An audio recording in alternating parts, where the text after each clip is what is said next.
in Ezekiel 18, he rattles off a list of bad folks, and the last thing on the list is, takes advance or accrued interest. Wow. Shall he then live? He shall not. Hey everybody, I'm Dan McClellan. And I'm Dan Beecher. And you're listening to the Data Over Dogma podcast, where we increase public access to the academic study of the Bible and religion, and we combat that pesky spread of misinformation about the same. And how are things today, Dan? Good. Things you just are, come off the rugby pitch. Yes. I hope y'all won. I'm a never lose rugby player. I've literally never lost a rugby game in my life. Nice. There you go. I've never played a rugby game, but yeah. Dan, for those of you listening at home, is referring to the shirt that I'm wearing, which is actually do you want to know why I got this? I'll just briefly. Last year, I went to. You'll recall I went to Mardi Gras with a bunch of friends, and the whole group of us decided that our theme for that entire week that we were there was Spinal Tap, the movie Spinal Tap. Yeah, there's going to be a new one coming out. I know. They were literally in New Orleans at the same time that we were there, and we didn't see them, which proves to me that fate isn't real. But yes, for my character, I played Ian, the band manager, and this that was your rugby shirt with a leather vest over it. He's inexplicably dressed the entire time. Yeah. So. Anyway, gosh, and it's the colors for the Washington football team. So all I have to say to that is boo. But this isn't a football shirt, so everything's fine. Yep. There you go. All right. Well, today we are going to have some fun. We are going to discuss and we're going to tread, I think, a little bit back onto Dave Ramsey's turf. Because we're getting economic up in here again. A little bit. But we're going to be talking about, you actually did a video in your social media recently that set up a question. And the question is, what is this thing that's been prohibited so much in the Bible? And so I'm not going to say what it is. We'll get to it very quickly in the first segment. And then in the second segment, in our chapter and verse, we're going to be talking about the parable of the talents, which I find utterly befuddling, and hopefully we'll shed some light on it. Maybe that light will just further befuddle. I don't know. There might be a mass befuddling. Yeah, I think we might be able to clear a few things up, but mainly it's going to be muddying the waters and then running away. So, that's as we do. That's what we do. Yeah. It's kind of our thing. But let's get on with our first segment, Taking Issue. And the first issue we're going to take, the issue that we are taking, is with something that is prohibited far more in the Bible than any particular kind of sexual act, or orientation. We've talked about how there are no orientations that are prohibited in the Bible. It's prohibited in ways that, in direct ways that you can't say transness is prohibited. Yeah. Or abortion. Like, this is hit so many times. What are we talking about? We're talking about usury, which is a word that I don't know that I ever heard it before I joined the LDS Church. And then on occasion you would hear, the word usury, which is kind of old-fashioned, but, Latter-day Saints are old-fashioned, and they still, for some reason, and yes, I know the reasons, still use the King James Version of the Bible, despite my best efforts. Right. And there were a lot of them. Keep trying. But yeah, usury is something I don't think a lot of people are aware was a huge deal, not only in the Bible, but within early Christianity, up to the Reformation and even since. And overwhelmingly, it was vehemently condemned by an awful lot of folks. But I want to start way back in the before times in the Hebrew Bible, where we have a handful of prohibitions. We see this in Exodus, we see it in Leviticus, we see it in Deuteronomy. It is and usury has come to refer to like the exorbitant charging of interest, like Right. charging too much interest. Yeah, we're talking about lending and then charging interest on a loan. Right. In the Hebrew Bible, it seems to refer to charging any interest at all. And Just in early any. Christianity, Oh, okay. Yeah, any interest at all. It wasn't like, well, once you're up to 8 1/3%, you're okay. But anything above that, we cut your hands off. No, Right. that's that's a later developed idea. In the Hebrew Bible, it's any interest at all. But you have in Exodus 22, this is the covenant code. I and other scholars think this is probably the earliest legislative layer that we have in the Hebrew Bible. Chapter 22, verse 25, if you lend money to my people, to the poor among you, you shall not deal with them as a creditor. You shall not exact interest from them. And then we have very similar things going on in Leviticus and Deuteronomy. You shall not, and that's very clear. Like that's not, you shall not exact a lot of interest. Yeah. That's just any interest. Any interest at all. And in Leviticus, do not take interest in advance or otherwise make a profit from them, but fear your God, let them live with you. This is talking about the poor. You shall not lend them your money at interest taken in advance or provide them food at a profit. So that's Leviticus 25, verses 36 and 37. Deuteronomy 23:19, you shall not charge interest on loans to another Israelite, interest on money, interest on provisions, interest on anything that is lent. Now, there is an allowance charging interest on loans to non-Israelites. Right. Yeah, So that's pretty clear. You pick up on that pretty quickly, is that like it repeatedly says to our people, to my people, or whatever. Right. And the idea here is protecting the well-being and the equity, the social stability of the Israelite people. This is about protecting the Israelite people. And then we have in Ezekiel 18 a handful of passages.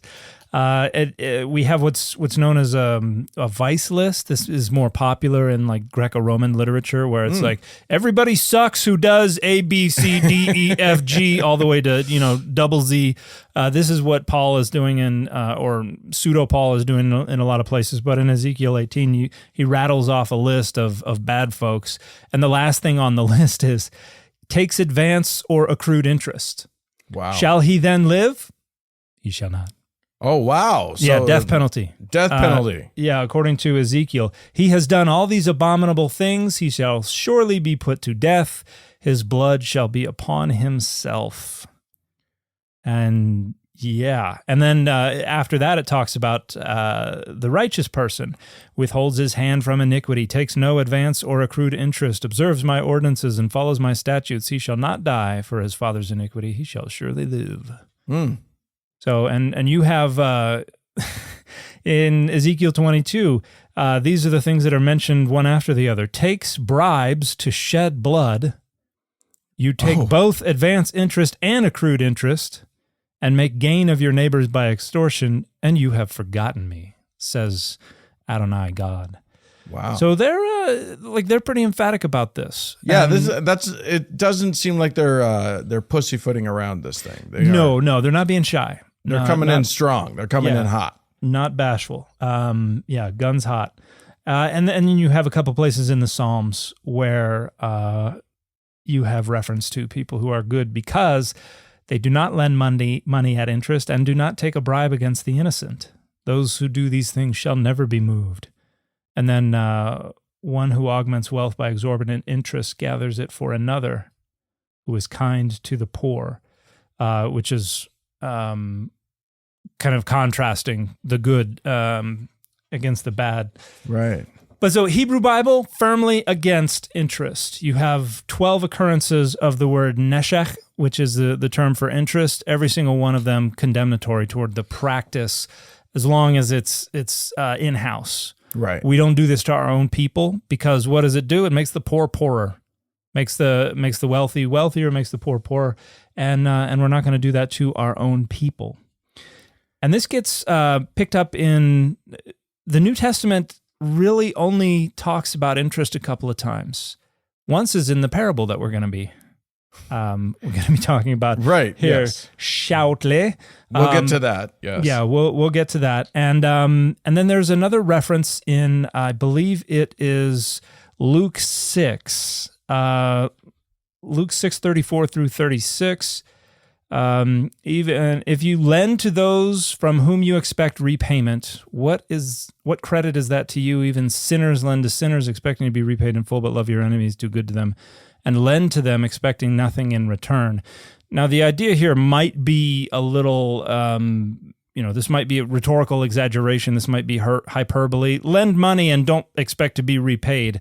But I think the idea that people are lending money and expecting not only to be repaid, but to make a profit off of that, I think those people are, as the great poet once said, right out. But I don't see any reason to assume that it is hyperbole.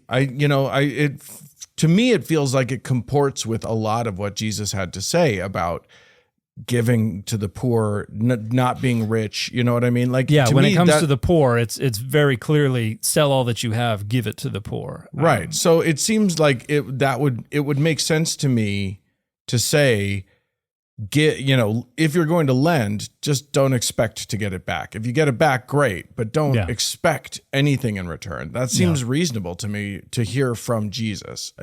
I know that a lot of people would not like that. I know a lot of people who want, who are asked for loans would not like that, but that makes sense as an idea to me. Yeah, and we live in a world where the financial system that holds our world up is built on interest. I think there's an estimated somewhere around $1 trillion is made on interest.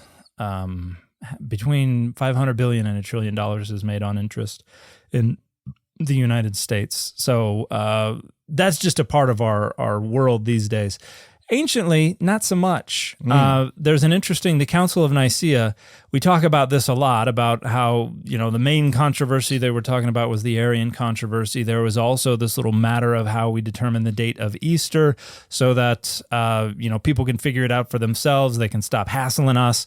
And then there were a bunch of canon laws, which I think some people confuse for talking about the biblical canon, but has nothing to do with the Council of Nicaea. Dan Brown. Nothing to do with the Council of Nicaea, but I think we've mentioned the very first one.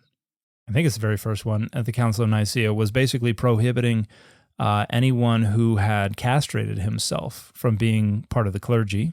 Because that was popular back then. Okay. But another one is prohibiting the clergy from charging interest on loans, and we have this statement. For as much as many enrolled among the clergy, following covetousness and lust of gain, have forgotten the divine scripture, which says, he has not given his money upon usury. That's Ezekiel 18. And in lending money, ask the 100th of the sum. The Holy and Great Synod thinks it just that if after this decree anyone be found to receive usury, whether he accomplish it by secret transaction or otherwise, as by demanding the whole and one half, or by using any other contrivance whatever for filthy lucre's sake, he shall be deposed from the clergy and his name stricken from the lists. So basically, and they start at even 1%, you're out, you're gone, defrocked. And they didn't impose this on Christianity as a whole. This was Not imposed yet. on. Oh, okay, but so that was just about the clergy. That was just about the clergy, yeah. But then we get to the Second Lateran Council, which is many centuries later. It's extended to pretty much everyone. And then the Third Lateran Decree, I think this is from 1179. We therefore declare that notorious usurers should not be admitted to communion of the altar or receive Christian burial if they die in this sin. Whoever receives them or gives them Christian burial should be compelled to give back what he has received and let him remain suspended from the performance of his office until he has made satisfaction according to the judgment of his own bishop. It is, and they begin by saying, nearly everywhere the crime of usury has become so firmly rooted that many, omitting other business, practice usury as if it were permitted and in no way observe how it is forbidden in both the Old and New Testament. Wow. And then in 1311, the Council of Vienne straight up condemns it as heresy. Now, at this point, are we still talking about lending with any interest, or have we gotten to interest as like onerous interest? Any interest. Okay. And it's not until I think in the 16th century that we get a definition of usury. The Fifth Lateran Council says, "For that is the real meaning of usury, when from its use a thing which produces nothing is applied to the acquiring of gain and profit without any work, any expense, or any risk." So any attempt to try to make money without any work, any expense, or any risk, in other words, lending money so that you get it back and then some, it defines as usury. Wow. But we get, if indeed someone has fallen into the error of presuming to affirm, and I've never seen this word before in my life, pertinaciously, that the practice of usury is not sinful, we decree that he is to be punished as a heretic. Wow. Yeah, and they condemn the secular laws that allow usury. Now, so at this point, we're getting to the time period in which I first learned about usury, which is because I studied Shakespeare, and so I had to figure out. I was in a production of Merchant of Venice, yeah, which centers around a Jewish lender who they had to go to, who they despised and they reviled because he was Jewish, but they had to go to him because they only man in town, yeah. They needed money, and that's when I learned about the fact that in that period, Christians were not allowed to lend, right, for profit, and so and because it was considered low, and because it was the fact of the matter is that Jewish people in those centuries in Europe had been relegated. They weren't allowed to participate in sort of proper, good, upstanding jobs. So this was sort of what was left to them. Yeah, and they were the only ones who were allowed to do it. Yeah, and because Christians were unilaterally prohibited from it, but for Jewish folks, the Old Testament only says you're not allowed to do it for your fellow Israelites. Right. They're permitted to loan at interest to non-Israelites. So they become the only game in town for Christians who need to borrow money. And yeah, they were relegated to, and this is physically, economically, socially, in every way, they were relegated to the dregs. And I went. You can go on a tour if you ever have the privilege of having extra time on your hands in Oxford. You can go on a tour of the Jewish quarter of Oxford. Well, they'll take you around and they'll show you that Jewish folks live downhill from the tannery and from the processing and all that, and so they were basically just. They just had filth running through the ghetto that they were relegated to, right. And I always forget the name of these places. Is where they have lots of plants and flowers and trees. It's called a garden. Yeah, but a big one that you can visit, that you pay to go into. Oh my gosh. A botanical garden? Botanical garden. Good grief. Yeah. I've been there multiple times. The botanical garden in Oxford, one of the reasons that this part of Oxford is so fertile in terms of growing things is because it is constructed over the the medieval Jewish graveyard. Oh, so, wow. And they have a sign out front that explains this. But they are the tax collectors, they are the rent collectors, they are the money lenders, and obviously, since they're charging interest, the Christians grow to hate them. They put them in that position, and then they said, "We hate you for this." Right. And it does seem to be like that's that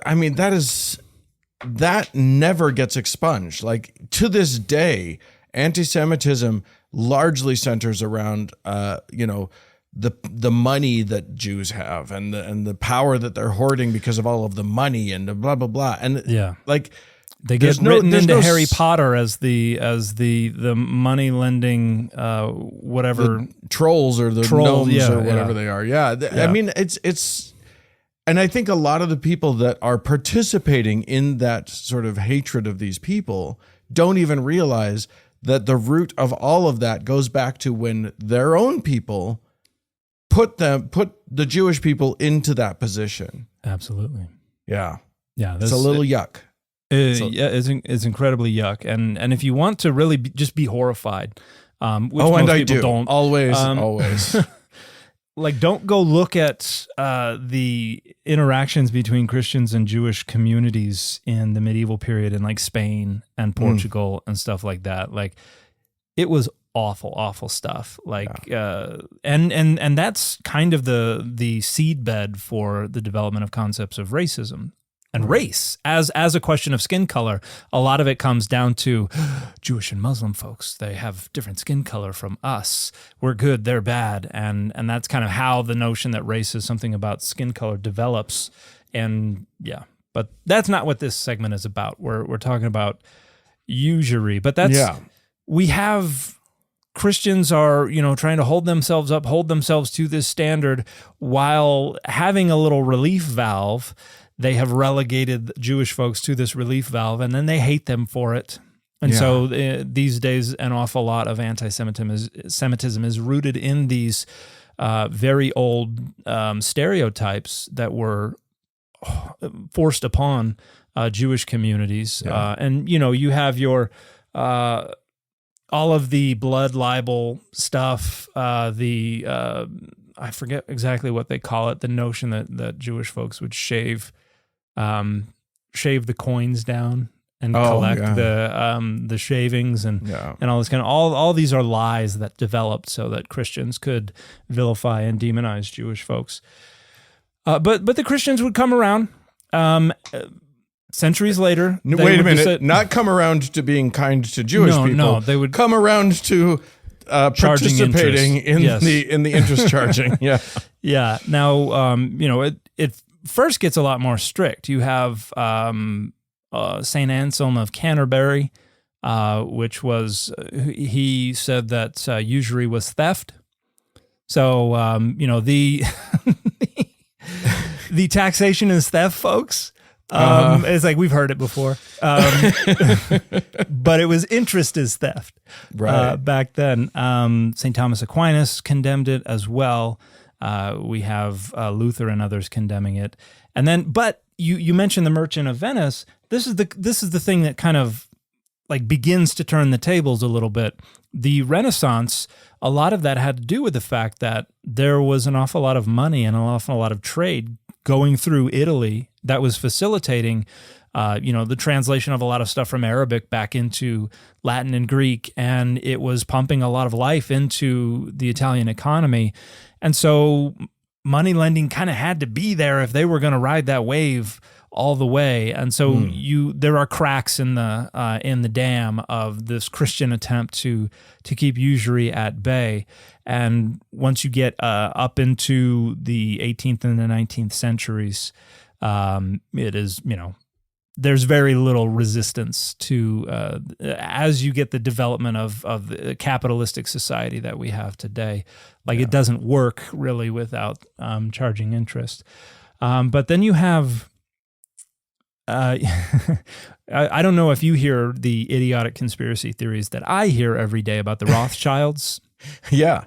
A lot of that is rooted in loans to the Catholic Church from the Rothschilds. Oh, interesting. And I didn't know that had happened. Yes. And so, there was there was interest that was being charged as well, which was, and then you've got the Medici Bank lent money to the Vatican in the 15th century, but they overcharged on a lot of stuff as a kind of a replacement for charging interest. There are a lot of ways to get around this. The Medicis weren't Jewish, were they? I don't think so, but this was another way that the Vatican found themselves in hot water. Right. Because interest was not supposed to work, but they weren't supposed to charge it. But there are a lot of ways that you could get around it. You could charge fees. You could overcharge on other stuff. You could say, well, I'm only loaning you this money if you engage in this other exchange with me where you're going to get raked across the coals. So they had a lot of ways to get around it. And then, by the 20th century, that dam has burst and disintegrated, basically. They've given up on it entirely. Yeah. If you tell Dave Ramsey, it's not okay to charge interest, I think he'll disagree with you. Yeah, and this is a part of the renegotiation of the text. Like you can not like it all you want, but this is very clear in the Bible, and early Christians for an awful long time tried to hold fast to this, and then we just decided that we know better and we don't care and we really want this, and so it's gone. And yeah, one of the and I saw, as I was sort of researching this and looking into it, I saw so many different arguments for why it's okay now, and they all seem pretty disingenuous, but a lot of it was like, the old trope of that's just in the Old Testament, and Jesus fulfilled the covenant, and now none of the Old Testament rules apply anymore, which has never made any sense to me because they still love the 10 Commandments and whatever. I don't know. Like it's such a weird case to make, especially considering, like you said, it's also in the New Testament. Like Jesus himself in that Luke 6 passage, or I mean? Basically says, just give your money away, man. Yeah, yeah. Don't expect anything in return if you're going, and it's encouraging you to lend just without any expectation of even getting it back. Yeah, it's fascinating to me. Like you say, the entire way our economy is currently built revolves around this. Mm-hmm. But I think that's, I mean, I don't know. I guess what I was going to say is that it says we can also look at our world and notice that it is vastly different than the world of the Old Testament and New Testament. We're not subsistence farmers the way most of them were. And this is one of the reasons that I point out, like negotiating with the text. If you want the text to be authoritative, you have absolutely no choice to negotiate with it, and that's not necessarily a bad thing. Circumstances change. That's one of the reasons you have to negotiate with it. The abolition of slavery, to the degree that it was abolished, was an awesome thing. And now we have to figure out how to make the Bible work in a world that does not have slavery. But I think just being transparent about the fact that we're negotiating with it. And so if you want to defend interests, like make a secular case for it and say, we don't really have much of a choice if we want to survive in the world, but that might have some bearing on how emphatically you want to defend other increasingly unpopular and harmful ideologies that you insist the Bible demands you endorse and you defend. So, just be consistent, whatever you're going to do about it. That might be asking a lot of some people. Yeah, and to this day, and Muslims also, my understanding, I had a bunch of comments on that video from members of the Islamic communities saying that they're prohibited from charging interest, and there are banks in the Muslim world where you can get interest-free loans, and evidently there are groups. I don't know how formally they are organized as banks or if they're affiliated with banks. There are groups that will also make loans to members of the Jewish community that are interest-free. And I'm sure there are different kinds of standards and requirements and criteria and things like that must be met. But there are a lot of groups that still take this seriously, at least for the in-group. I was raised in the wrong group. My mortgage is telling me I'm in the wrong group altogether. Yeah, and one of the interesting things I've seen in folks who defend the validity of interest from a Christian standpoint is saying that it helps mitigate risk, and I've wondered about that because, like, if somebody's not going to pay back the loan, like, you're not getting the interest either for the most part. Like, we front load a lot of interest. But if you don't even get back the loan the money that you loaned, but also we saw that some of these early Christians were like, oh, you want to try to mitigate risk so that you can make money? That's not good. That's bad. Yeah. And so that argument wouldn't have flown for the medieval Christians. They would have been like, yes, that's part of the problem. You're trying to make money, but you're not assuming the risks that are involved with trying to make money. You're just putting the risk entirely on the other person and saying, I'm not going to take any risks trying to make this money. Yeah. Well, I think that is a good place for us to transition into our next segment, because I feel like the next segment gets into some of these issues and illustrates them in ways that I hope I walk away understanding something here. So let's go into our chapter and verse. And the chapter and verse that we're talking about is Matthew 25. And we're deep in parable town in Matthew 25. I went and looked. There's the first part of 25 is the parable of the 10 bridesmaids, which is interesting. And then it transitions directly into what we are looking at, which is the parable of the talents. Yes. And we should first start by, I looked up what a talent was. And it was a unit of weight originally, and then became a unit of heavy money. Like a heavy unit. Well, back then money was basically a weight. Right. You had usually silver or something like that, and it was that much silver. And a talent is not a small amount. It's a gigantic amount. Enormous. Yeah. So a single talent was, I think in one thing I saw, it was the equivalent of what was it? It was like years of a standard person's salary. I think one of them was given like 5 talents.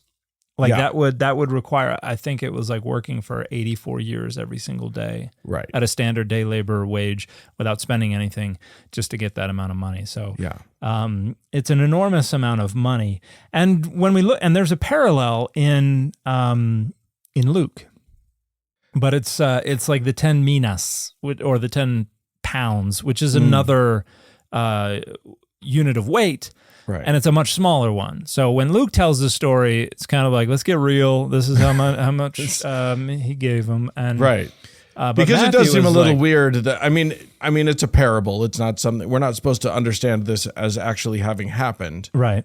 But yeah, it does seem a little weird that like the master's like, here, take $2 million and go see what you can do with it. I'm going out of town. Here's $5 million. Have a good time. Yeah, take care of it for me.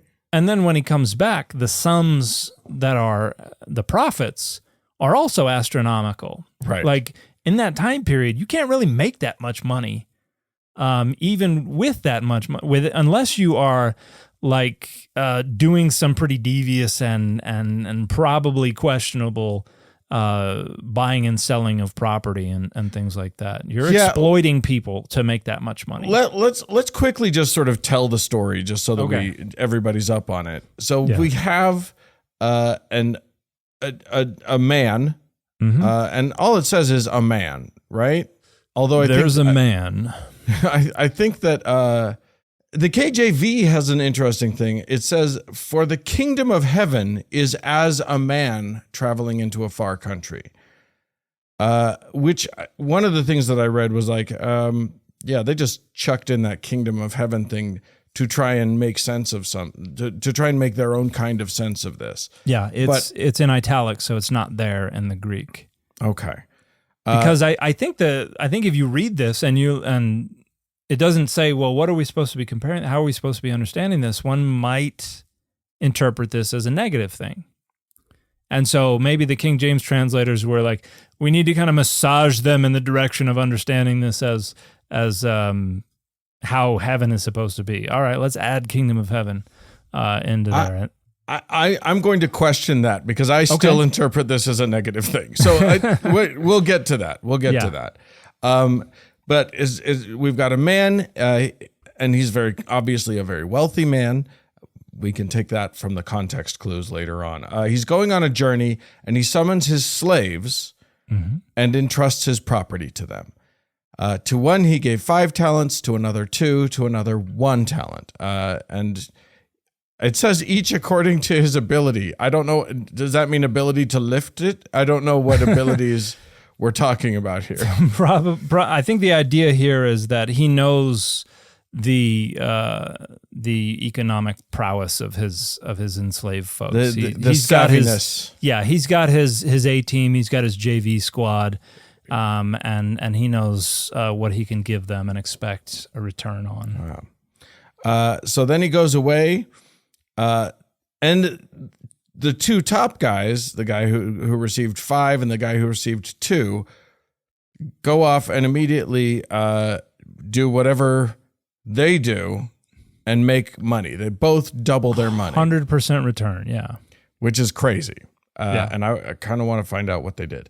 And then the last guy just goes and buries his talent in the ground and waits for his master to come. Doesn't want to take a risk, doesn't want to get in trouble, seemingly. And so he just does that.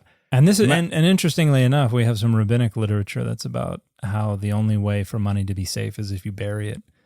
And they even talk about how deep you have to bury it to avoid certain things. Yeah. Okay. Yeah. Just make sure you remember where you put it. Yeah. Yeah, write it down somewhere. Anyway, so Master comes back. And it says after a long time. Okay. Which is suggests we got to give them time to make this money. It's still ridiculous. Right. The amount of 100% return on 5 talents is stupid. But after a long time, meaning 45 years or something, he comes back. He summons the slaves. He says, "What'd you do?" Number 1 guy says, "I look at this. I doubled. Here's your 10 talents back. Double your pleasure." Number 2 guy says, "Here's your 4 talents back. I doubled up 2. He's pleased with both of them. Good and trustworthy slave. You've been trustworthy in a few things." He says, "I'm going to put you in charge of some stuff. Congratulations on your few things being billions of dollars. An awful lot of money. You're going to be, I think in Luke, don't they get to be like in charge of cities?" Yes. Yes. So I mean, we're talking about like, you get to be a big shot now. Yeah. And then comes the guy who buried his, and he comes in and he says, "Here you go. Here's your talent back." But he doesn't just say that. He says, "Master, I knew that you were a harsh man, reaping where you did not sow and gathering where you did not scatter. So I was afraid, and I went and hid your talent in the ground. Here you have what is yours." And that did not go over well. Yeah. And this is fair though. Oh, yeah. He's like, "I'm leaving town. I want you guys to make me money while I'm gone." Right. And that's reaping where you did not sow, gathering where you did not scatter. Trying to make money without working for it. And also, clearly, this guy knew that if he comes back empty-handed, he's screwed. So he's not willing to take that risk. He says, "I was afraid, and I went and hid your talent in the ground." And then the master replies, "You wicked and lazy slave, you knew, did you, that I reap where I did not sow and gather where I did not scatter? Then you ought to have invested my money with the bankers, and on my return, I would have received what was mine with interest. So take the talent from him and give it to the one with the 10 talents. For to all those who have, more will be given, and they will have an abundance. But from those who have nothing, even what they have will be taken away. As for this worthless slave, throw him into the outer darkness, where there will be weeping and gnashing of teeth." Now, that has always baffled me. Because here's the thing. The explanation that I always got of this parable is that talents, even though it's a different word, I was always told that talents, what a fun little cognate or whatever. Yeah. Our spiritual gifts and things. Right. Like that. Yeah. So we're supposed to somehow the master in this story is God or Jesus, and he's given us these, whatever he's given us, whatever gifts he's given us, and that we are to magnify them and sort of blah blah blah. And so when you read on and you hear about that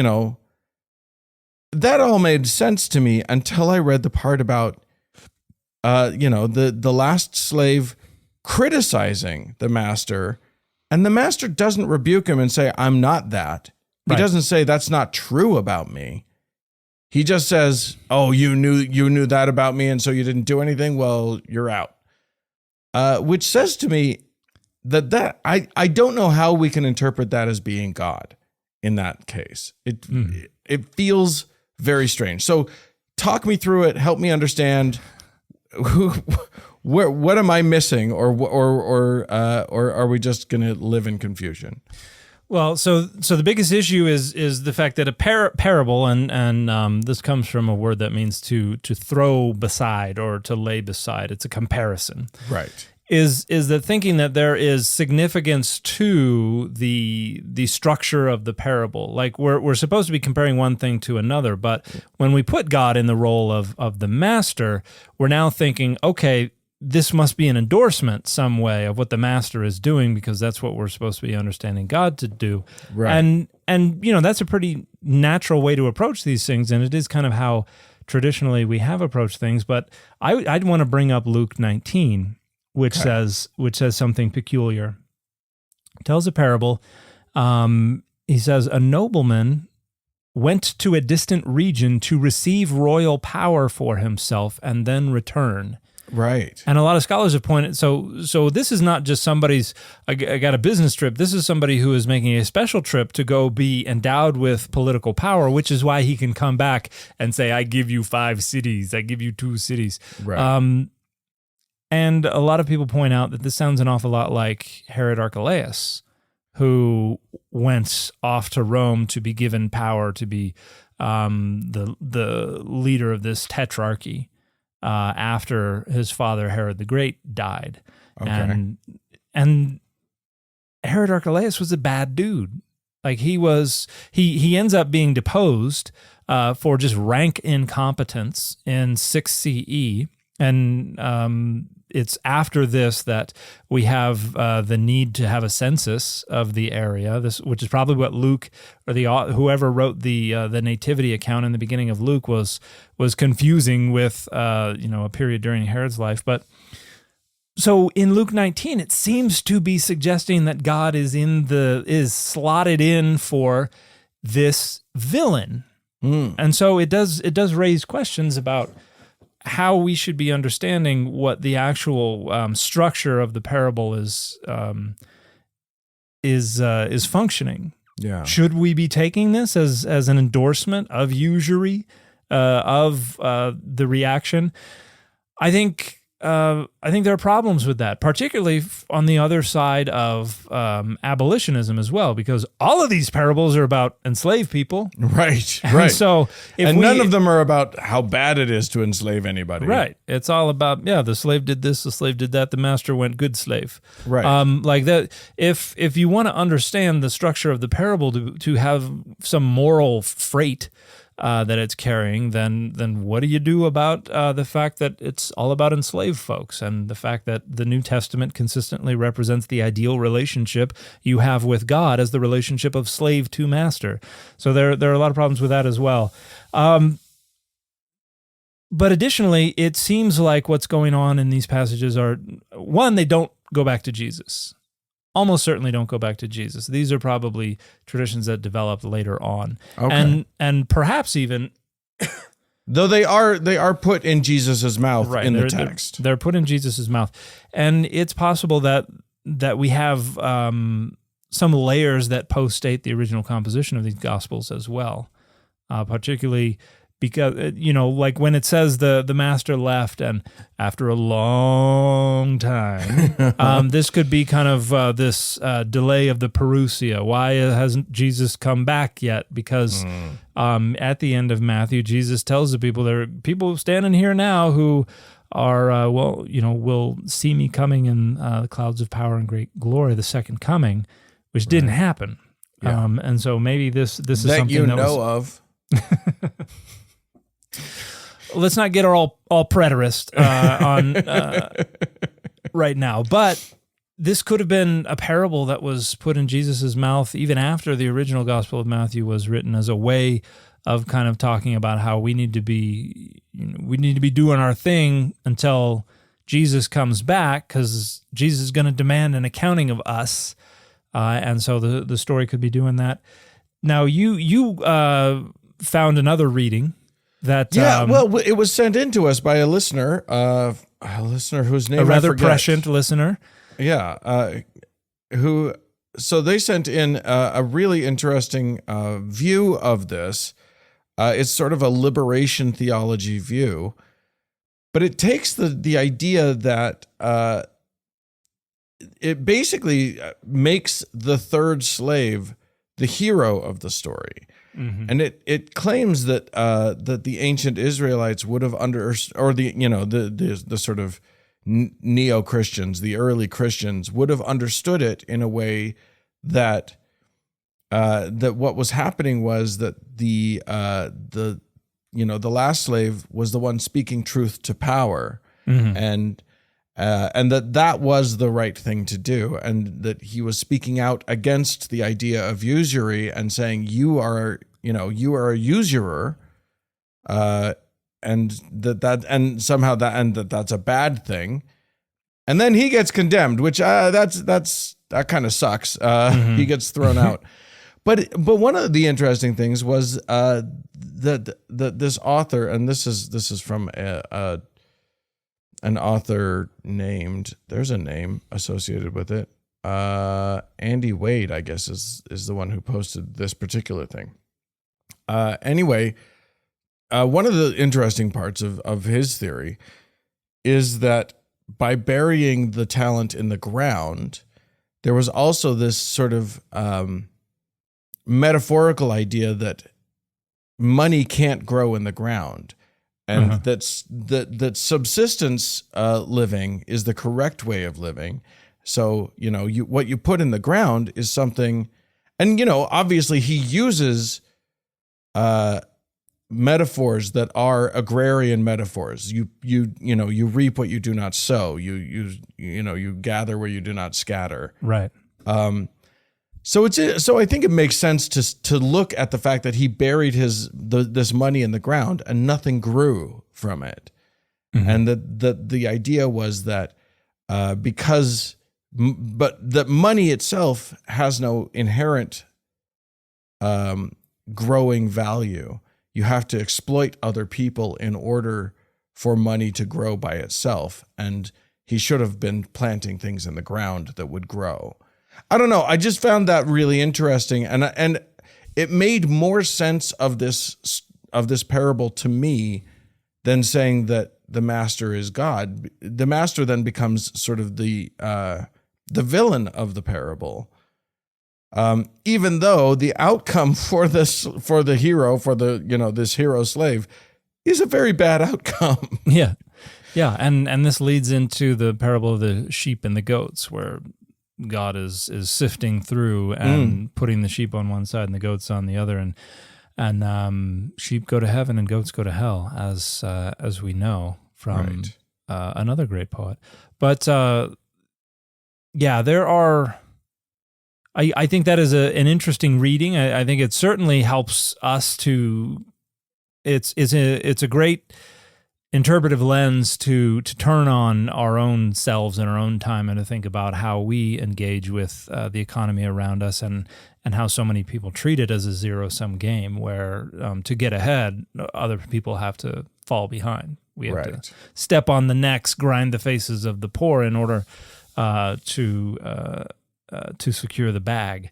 And I think that is a great reading. I don't know that it has much legitimacy in terms of trying to understand what the authors or the earliest audiences understood about it. But it is a pickle, because it does seem to do the kinds of things that other parts of the Gospel of Matthew, and here I'm thinking of Jesus's excoriation of the pursuit of wealth and of the the Sermon on the Mount, those things just don't jive with what we have here in the parable of the talents. And I think there's an interesting the Hermenea commentary volumes on Matthew. It's a 3-volume thing, and it's from about 2005. I think it needs to be updated, but there's some good final thoughts here, because ultimately what this is coming down to is it's trying to tell the story about how the folks who are followers of Jesus need to be productive followers of Jesus and increasing value, quote unquote, not monetary value, but they at least need to be doing something in the world in which they're supposed to be sharing the gospel in order to actually achieve the kingdom of heaven. If they just bury their thing in the ground and they don't go out and engage, then they're going to be one of the unprofitable servants, which, raises questions about about faith alone soteriology in the Gospel of Matthew. But it's basically trying to say it's going to be really good for the people who do the right thing. It's going to be real bad for the people who do the wrong thing. That's kind of the main rhetorical point here. And the author of the Hermenea commentary volume here says, the parable itself invites misunderstanding. When Jesus, his whole message and his God, becomes the parable's signature and the definition of its contents, such misuse cannot happen. So if we just think about, if we set aside the idea of master, slave, talents, usury, all that, and we just say, okay, Jesus is coming back, we need to be found to have been doing Christian things. Everybody wants to do Christian things till it's time to do Christian things. So if we want to do the Christian things, then misuse cannot happen. Where this was not the case, the parable was misused. The parable of the talents is theologically true only when it speaks of the God of Jesus Christ, who loves people in such a way that they are indebted to him for everything that they are and that they can achieve. It is theologically true only when it speaks of his commission of love, or to love, and of the gifts that are used for that purpose and not for just any human activities. It is theologically true only when it is related to the community of love that Jesus wanted. When it does not speak of these things, it is merely an empty shell of words with which every human activity can be legitimized, such as exploiting other people in order to acquire wealth. And so I think there are ways that we can acknowledge that this is probably an infelicitous metaphor that is being leveraged here, while still trying to understand the point the author was making. Because certainly we can't expect the author of the Gospel of Matthew to have actually endorsed not only usury and exploiting other people for wealth and investing to acquire just obscene amounts of money, right? But also that it would endorse basically the death sentence on somebody who doesn't perform well enough, or an enslaved person who doesn't perform well enough. It seems pretty ridiculous to think of God being in the role of a master of a slave who has control over the life and death of that person. That's not a very Matthean. It's not a very Christian way to approach these kinds of relationships. So I'm going to say I don't know exactly what was going on in the mind of whoever put this here, whether it was the original author of the Gospel of Matthew, somebody coming afterwards, comparing the version of the story that's in the Gospel of Luke even makes it even weirder. I don't know. Yeah, and the parable in Luke it's clearly the same parable. Yeah. It's just with modifications and differences. Yeah. But it's absolutely the same. I'm still well, as you say, the water is muddied, and we take our leave. I guess that's when we run away. So thanks for that, I suppose. Listen, friends, if you would like to become a part of making this show happen every week, and if you would like to especially hear more of us, get bonus episodes, or get early access to an ad-free version of every episode, you can go and become a patron over on patreon.com/dataoverdogma. You can also write to us at contact@dataoverdogmapod.com. And other than that, we'll just talk to you again next week. Bye, everybody.